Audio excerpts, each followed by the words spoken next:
Hello everyone, welcome to study living biology में आप सभी का स्वागत है। मेरा नाम नागेश्वर साहू है और आप सभी का मैं स्वागत करता हूं।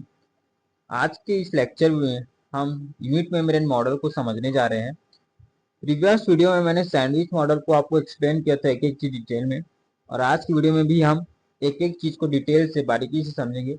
इस क्वेश्चन से लगभग 5 से 10 नंबर का क्वेश्चन आता है एग्जाम में इस यूनिट से, सेल एंड प्लाज्मा मेम्ब्रेन से। तो आई होप आप इसको सीरियसली लेंगे और एक एक चीज को समझेंगे।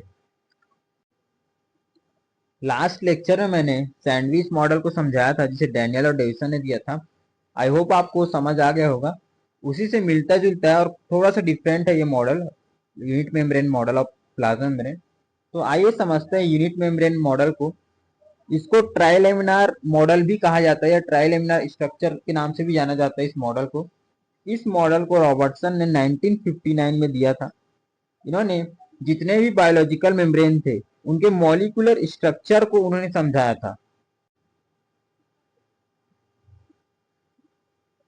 उन्होंने प्लाज्मा मेम्ब्रेन ऑफ आरबीसी और न्यूक्लियर मेम्ब्रेन और माइटोकॉन्ड्रियल मेम्ब्रेन पे स्टडी किया था, और उन्होंने इस स्ट्रक्चर को बताया था जितने भी सेल मेम्ब्रेन होते हैं वो सब लिपिड बाइलेयर और प्रोटीन से मिलकर बना होता है। तो आइए मैं आपको डायग्राम से समझा देता हूँ। देखिए, रॉबर्टसन मॉडल के अकॉर्डिंग जो प्लाज्मा मेम्ब्रेन है वो प्रोटीन, लिपिड और प्रोटीन से मिलकर बना है, और ये तीनों लेयर से मिलकर बनी, इसलिए इसको ट्राइलेमिनार स्ट्रक्चर कहा जाता है। ट्राइलेमिनार स्ट्रक्चर, इसलिए इसका दूसरा नाम ट्राइलेमिनार मॉडल या स्ट्रक्चर भी है।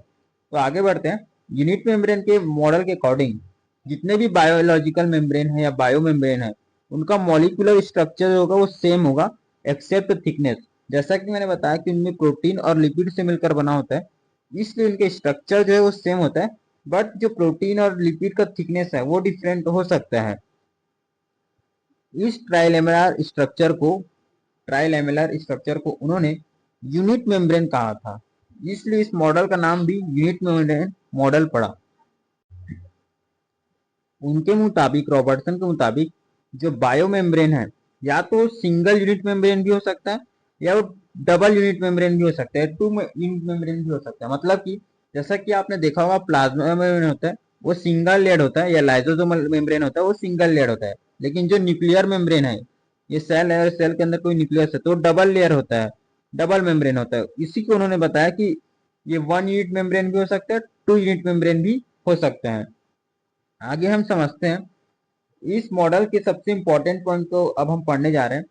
इनके मुताबिक जो बायो मेम्ब्रेन है या बायोलॉजिकल मेम्ब्रेन्स है वो लिपोप्रोटीनस और ट्राइलेमिलर इन नेचर होगा। जैसा कि मैंने बताया, लिपोप्रोटीनस का मतलब है लिपिड प्लस प्रोटीन का मिलकर बना होगा, और ट्राइलेमिलर का मतलब होगा कि ये 3 लेयर से मिलकर बना होगा, प्रोटीन लिपिड प्रोटीन, यानी दोनों साइड प्रोटीन और बीच में लिपिड।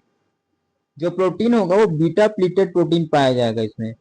उसके अलावा वो जो प्रोटीन होगा वो फाइब्रस होगा, लेकिन नॉट ग्लोबुलर, मतलब कि ग्लोबुलर नहीं होगा। सैंडविच मॉडल में ये बोला गया था कि जो प्रोटीन होगा वो ग्लोबुलर होगा, लेकिन यूनिट मेम्ब्रेन के अकॉर्डिंग ये नॉन ग्लोबुलर होगा। जो outer surface of protein layer है वो म्यूकोप्रोटीन होगा या फिर ग्लाइकोप्रोटीन। देखिए दोनों सेम ही है, म्यूकोप्रोटीन ग्लाइकोप्रोटीन। तो जो आउटर यानी कि जो सेल के बाहर की तरफ की जो प्रोटीन की लेयर है वो म्यूकोप्रोटीन होगा, और जो अंदर की तरफ है वो नॉन म्यूकोइड होगा।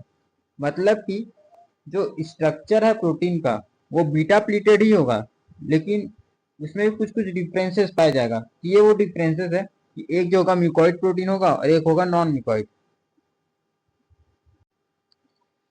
तो ये देखिए, जो एक्स्ट्रा सेलुलर साइड की तरफ जो प्रोटीन पाया जा रहा है, ये प्रोटीन का लेयर है, ये बीटा प्लीटेड प्रोटीन है, और ये म्यूकोइड यानी कि ग्लाइकोप्रोटीन है। और वही जो अंदर की तरफ पाया जा रहा है, इनर साइड जो प्रोटीन है, वो जो है वो नॉन ग्लूकोइड है, यानी नॉन ग्लूकोइड प्रोटीन है।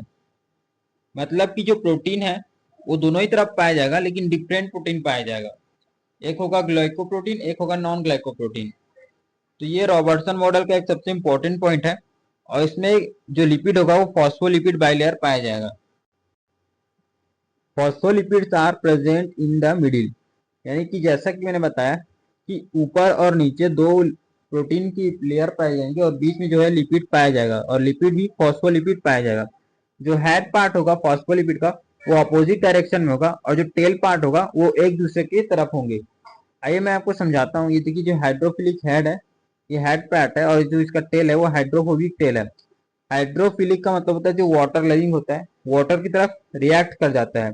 और जो हाइड्रोफोबिक टेल है वो वाटर हीटिंग होता है, इसलिए वो लोग वाटर के अवे होते हैं, वाटर से दूर होते हैं। तो ये जो हेड पार्ट होता है, ये देख सकते हैं हेड पार्ट है, ये अपोजिट डायरेक्शन है एक दूसरे के।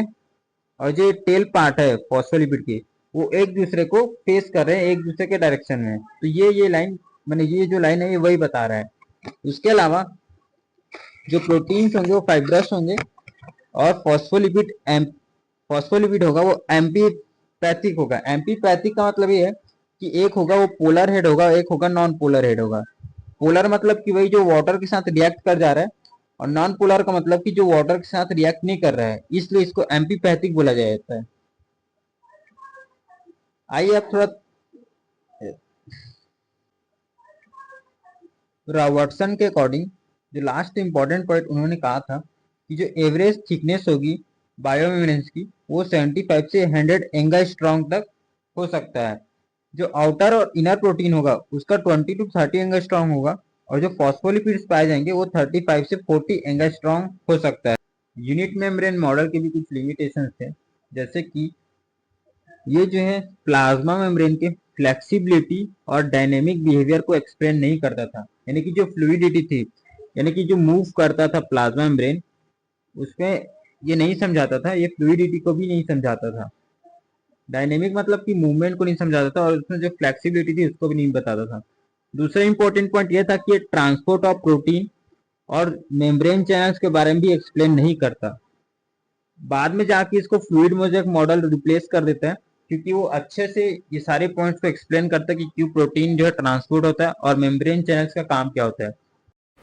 आई होप ये वीडियो आप सभी को पसंद आया होगा और आपको अच्छे से क्लियर समझ आया होगा। So thank you very much.